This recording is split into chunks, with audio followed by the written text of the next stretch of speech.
originally put the Human Rights Commission underneath the AG's purview.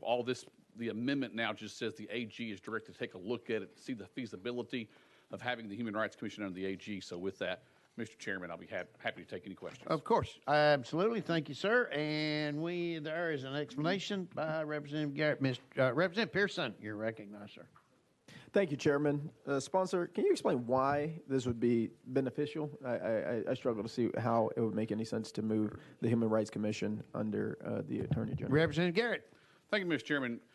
No one should ever be discriminated against for housing, their race, gender, color, et cetera, right? That just shouldn't happen whatsoever. And so I want to be able to see if it makes sense to strengthen any potential penalties or hopefully stop that practice from happening if such folks are doing that. There's no better place for that to happen underneath the AG's office, where we have the ability to investigate claims, potentially weed out any claims that may not rise to the level of any type of discrimination. So that's what this bill is going to do, is just look at those possibilities. So it may come back and say, this may not be a good idea. So that's what this piece of legislation does, is to look at that from the AG's perspective to see the feasibility of this. And then they'll report back.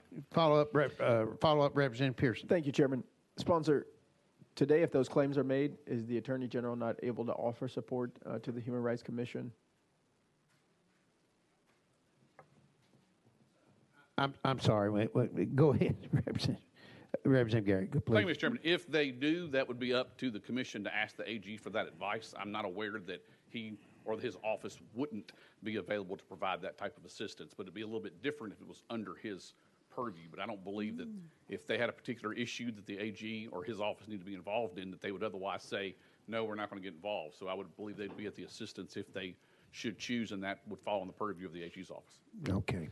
Final question. Yep. Final question. Yes, go right ahead, Representative. Look, I'm glad glad about the amendment. I think it's a horrible idea for us to take the Human Rights Commission and put it under the Attorney General. I think it's important that it actually be separate from other institutions. You could even have a claim potentially against an Attorney General or against people within a particular department. And so by making it subservient to another institution that needs its own checks and balances, I think is just not a good idea. And again, we think about big government, like you're talking about increasing the Attorney General's office some more than all of the money and resources we've already spent in it. And so that's another reason that I'm against it. But I think the Human Rights Commission needs to be allowed to be able to do its work independent of the Attorney General. Thank you, Chairman. Representative Powell, you're recognized, sir.